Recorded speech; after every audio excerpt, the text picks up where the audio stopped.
El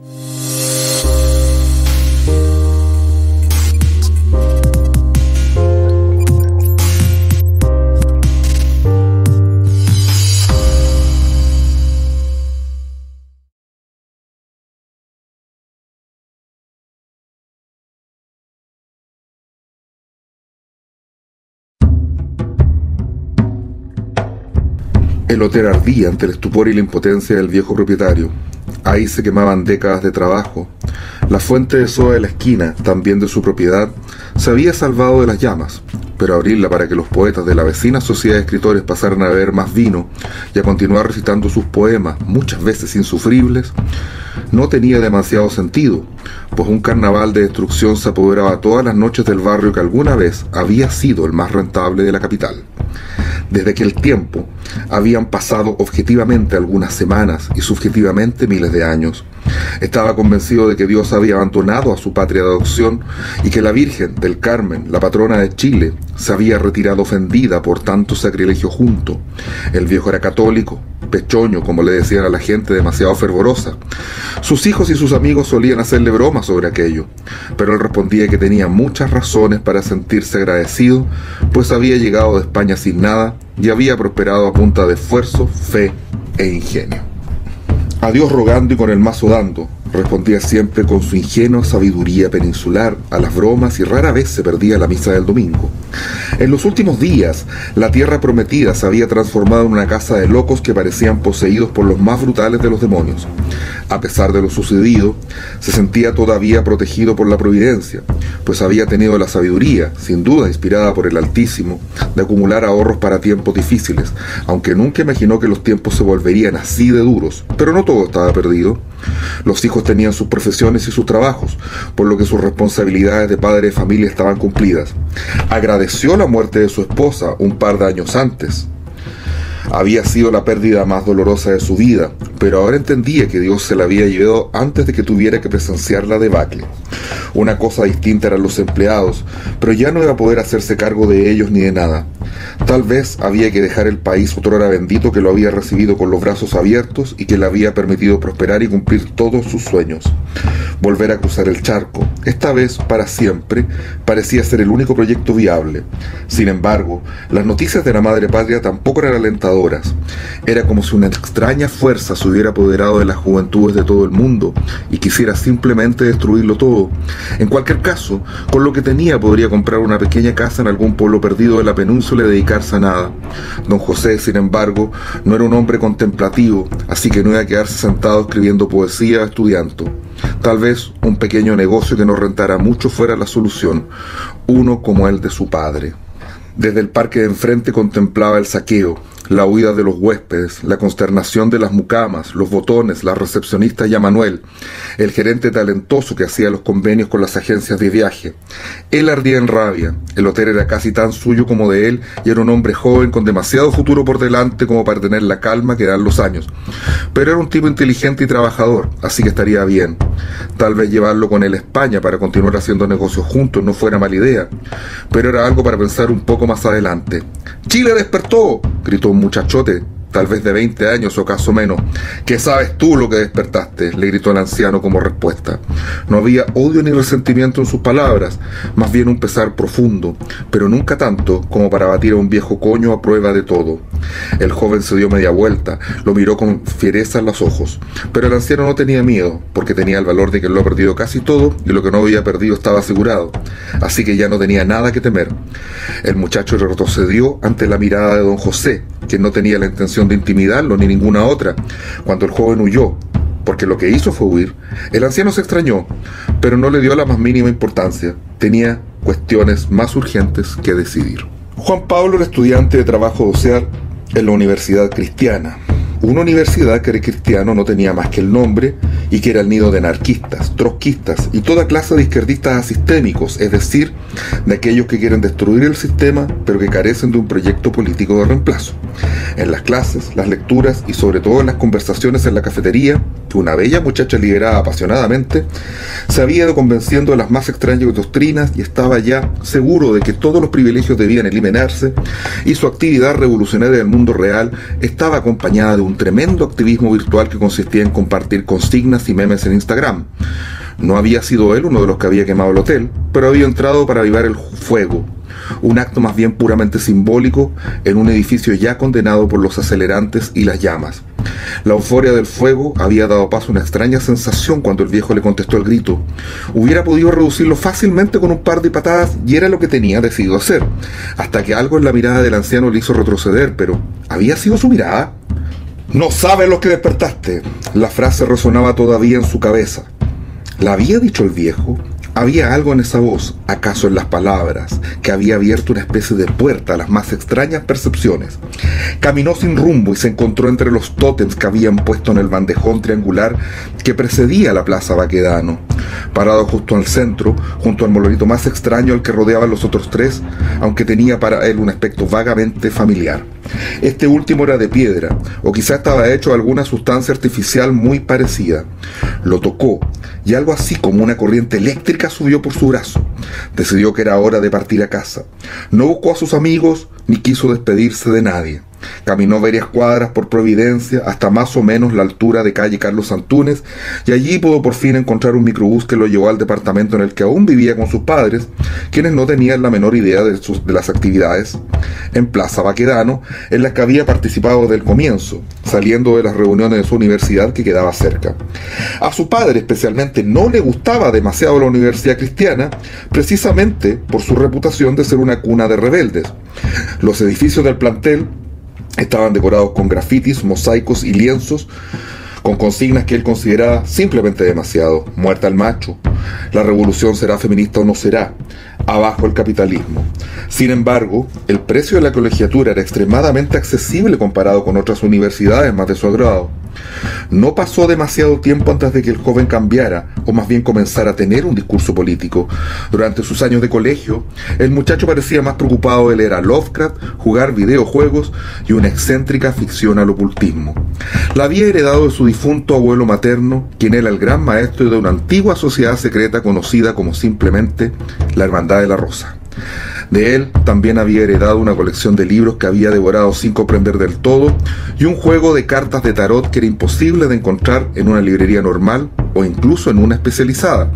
Tenía pocos, pero dulces recuerdos del anciano, pues había muerto cuando él tenía 7 años. Carmen, la madre, decía que el joven era bastante acertado en sus lecturas de tarot, pero don Alonso no le gustaban ese tipo de cosas por una razón que no podía definir.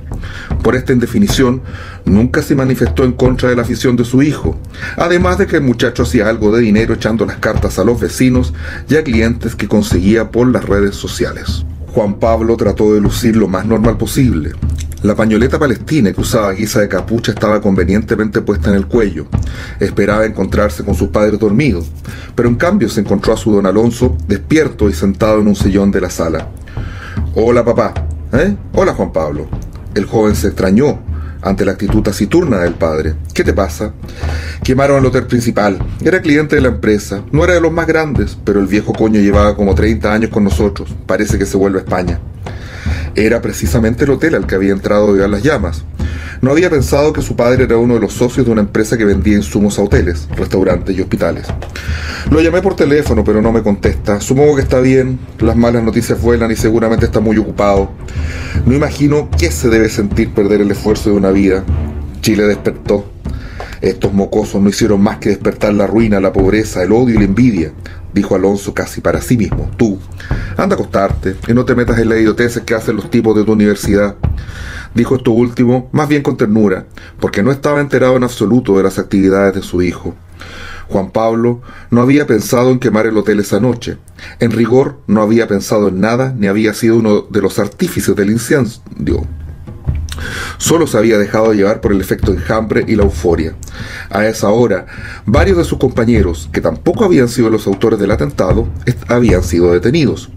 Su teléfono estaba ya descargado. Cuando lo enchufó, surgieron varias llamadas perdidas de Cecilia, la chica que le gustaba y que lo había dejado convenientemente en la friendzone, alargando su virginidad colegial. Hola, dijo llamándola. Me había quedado sin batería. Weón, pensé que la yuta te había matado. ¿Cómo estás? Me vine a la casa, no me sentí bien. Hay varias compañeras detenidas, informó Cecilia. Qué mal. ¿Te asfixiaste con las lagrimágenas de nuevo? No sé. Como que me sentí mal cuando estaba al lado del tótem de piedra.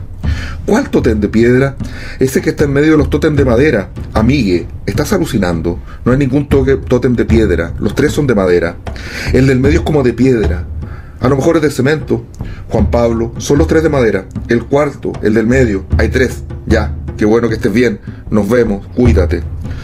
Monumentos a la insurrección aparecían y desaparecían cada día, por lo que era muy probable que Cecilia no hubiera visto aquella extraña escultura. Más que cualquier convicción política profunda, la principal atracción del movimiento social era para él la joven con la que había dejado hablar por teléfono, una chica que no iba a tomarlo en serio precisamente a él, porque mantenía una relación secreta con el profesor Salcedo, quien era además uno de los líderes intelectuales de la insurrección. Juan Pablo no lo sabía, aunque era un secreto a voces. El profesor se había asegurado de que la relación fuera lo suficientemente conocida. Había invitado a la joven a reuniones sociales con otros profesores y había subido fotos de ambos a Facebook. Juan Pablo, como muchos de su generación, consideraba que esa red social era para viejos. La razón de la publicidad de la relación era que el profesor se aseguraba de ese modo de que, en caso de discusión o ruptura, no sería acusado de acoso sexual o de algo peor por la joven, como había sucedido con dos profesores en 2018. Cecilia, por su parte, guardaba la relación en secreto porque sabía, entre consciente e inconscientemente, que su atractivo y carisma eran las razones fundamentales para la militancia en el movimiento de muchos condiscípulos. El muchacho estaba cansado, por lo que se metió rápidamente en la cama y se durmió casi de inmediato. Su sueño, sin embargo, distó mucho de ser aquel de los justos. El extraño monolito apareció primero en el bandejón que estaba enfrente de la plaza, luego en un extraño paisaje que era una aberración tanto cromática como geométrica, pero que parecía ser el verdadero hogar de la piedra, que tomó allí una forma vagamente humana. A pesar de que se había acostado relativamente temprano, despertó tarde aquella mañana de sábado. Lo primero que hizo fue dibujar el curioso artefacto tanto en la forma en que lo había visto enfrente de la plaza, como después de la metamorfosis que había sufrido en los paisajes borrosos y bizarros de sus sueños. Juan Pablo dibujaba de manera aceptable, por lo que sus imágenes fueron lo suficientemente precisas. Tanto en la plaza como en sus sueños, la escultura lucía orgánica, pero no era de una persona ni un animal conocido, más bien parecía un organismo unicelular gigantesco. Pese a su excentricidad, parecía extrañamente familiar, y no solo por su parecido con el trabajo de Hans Giger, el artista que había dado forma a los monstruos de la serie de películas Alien. Luego de levantarse tomó su desayuno, consistente en pan con palta y café con leche. El sueño parecía haberle cansado más en vez de reparar sus energías, pero no recordaba nada más que el monolito y los paisajes con claridad, porque lo demás estaba borroso en su mente. Recordó la llamada de Cthulhu, uno de sus libros preferidos, lo que hizo que encontrara en sus sueños una dimensión más interesante y lúdica. No tenía miedo. Pero más tarde, cuando consultó sus cartas de tarot, aparecieron juntas la muerte invertida, la torre, el juicio y el diablo invertido. Una combinación que sabía maligna y que no había visto jamás fuera de uno de sus libros. Su mente, sin embargo, se las arregló para olvidar y desestimar el aciago presagio. Cecilia envió un mensaje al grupo de WhatsApp. Irían a protestar a los tribunales para la liberación de los combatientes detenidos de la noche anterior. Casi todos eran amigos o al menos conocidos de Juan Pablo, pero ninguno de ellos era verdaderamente culpable de haber comenzado el fuego del hotel. Aquellos autores misteriosos habían desaparecido convenientemente una vez terminado su trabajo y volverían cuando se requiriera de operaciones serias, dejando mientras tanto que pagaran los estudiantes de la Universidad Cristiana. El muchacho no estaba del mejor ánimo para ir, pero no era capaz de negarse ante la belleza de Cecilia ni ante un torcido imperativo moral de solidarizar con los compañeros combatientes. En cualquier caso, la ceremonia sería a las 4:30 de la tarde, pues nadie entre los compañeros iba a levantarse temprano. Eso le daba tiempo suficiente para bañarse y almorzar. Su madre preparó pollo con arroz. Cecilia era vegana y él le había dicho que compartía su compasión por los animales, pero no era verdad. Lo había dicho solo para complacerla, asegurando de esa forma la continuidad de su estadía en la friendzone, a la que están condenados los hombres complacientes, y la prolongación de su virginidad infantil. Pese al supuesto descanso y el almuerzo, no había logrado recuperar fuerzas, pero había que ir, no fuera que los compañeros le tomaran por facho. Bajó del metro en estación Rondizoni, en donde estaba el gigantesco edificio de los tribunales en lo criminal apodado el Mall del Crimen, por su parecido por fuera con los centros comerciales. Frente a la entrada había un tótem de piedra o algo parecido, idéntico a aquel que estaba enfrente de la Plaza Baquedano. Se acercó y lo tocó de nuevo. Le gustaba. Lo imaginaba como sacado de uno de los relatos de Lovecraft y se preguntaba si la coordinadora indígena lo habría hecho. Esta vez sintió el objeto frío y se entumeció su brazo entero. Se acercó a la explanada rodada por el Mall del Crimen, en donde estaban los compañeros. Había muchos, de varios grupos, y buscó a Cecilia. Todos tenían carteles que decían: libertad a las preses políticas del estallido, vives, les queremos, consignas semejantes, todas con las letras del género reemplazadas por una X. «Hola», saludó el joven a su desdeñosa amada. La joven le devolvió un abrazo y un fraternal beso en la mejilla que estremeció al muchacho, pero que sería todo lo que obtendría de ella.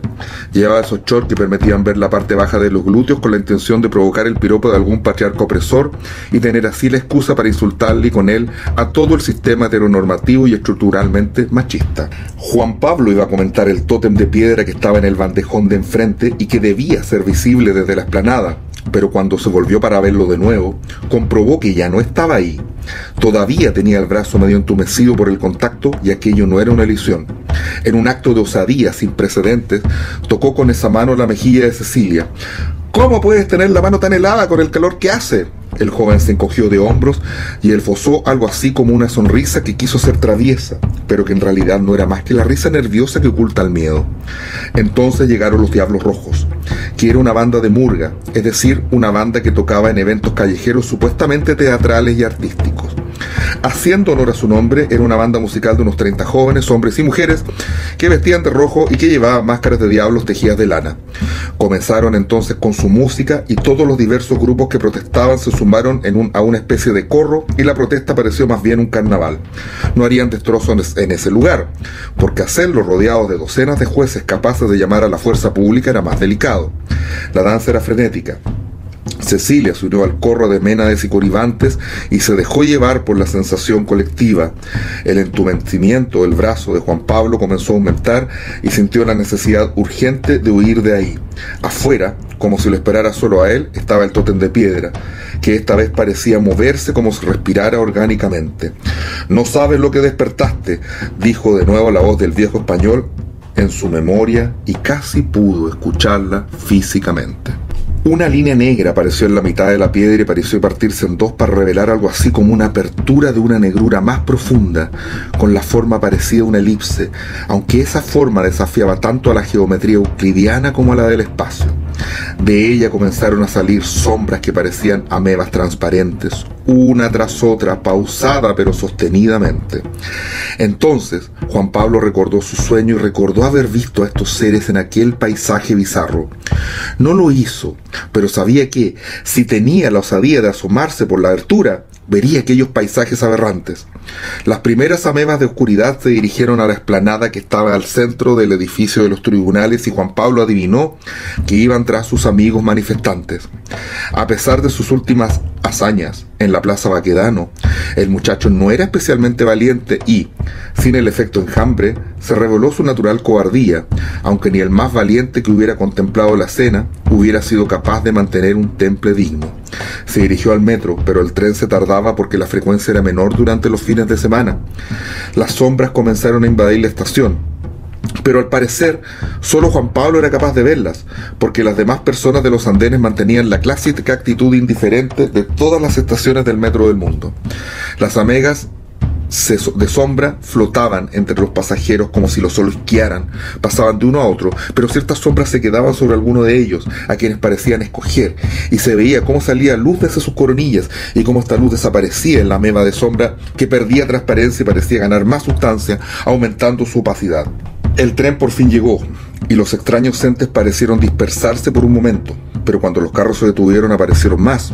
Algunas siguieron a quienes se bajaban del tren, otras entraron en los carros atravesando sus paredes. Juan Pablo decidió que su mejor opción era subir al tren y alejarse lo más pronto posible de ahí.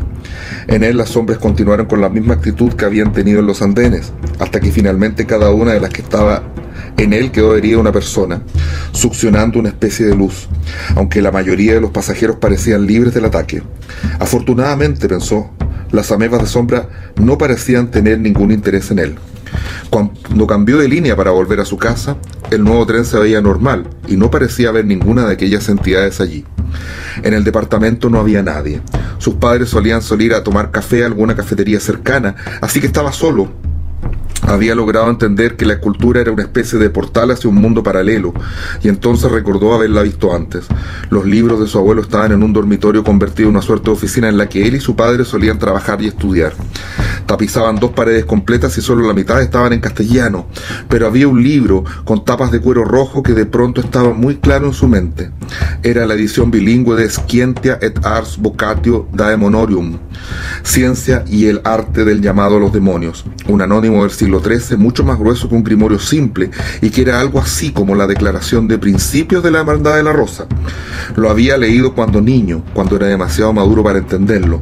Recorrió sus páginas con frenesí hasta que por fin encontró en una hoja amarillenta un dibujo que mostraba una escultura muy similar, sino la misma que había estado viendo últimamente. Bajo ella, una breve descripción decía Janua Inferni, puerta del infierno. Sin leer el texto, continuó y vio dibujos de las amebas de sombra y se las describía como a entes que se nutrían de las emociones negativas de los seres humanos. Los seres tenían un nombre, pero el texto aconsejaba no pronunciarlo. En la página siguiente aparecía uno de estos seres con un ojo similar al humano abierto. Juan Pablo no quiso seguir leyendo, aunque llevó el libro a su dormitorio para continuar más adelante. El brazo entumecido comenzaba a dolerle, y entonces vio que tenía abrazada a él una de las sombras que se veía más pequeña, pero mucho menos transparente y más opaca. La sombra creció y se acercó a su cabeza ante el pánico del muchacho. A diferencia de aquellas que había visto al principio, esta se movía lentamente y acaso revelaba un grado mayor de voluntad e inteligencia. Gran parte de la ameba de sombra estaba frente a su rostro y de pronto abrió un ojo gigantesco con cierto parecido a un ojo humano, aunque carecía de cejas o pestañas. Carmen y Alonso escucharon un grito que venía del dormitorio de su hijo cuando abrieron la puerta. ¡Sáquenmelo! ¡Sáquenmelo!, gritaba, y no parecía estar consciente de la presencia de sus padres en la habitación.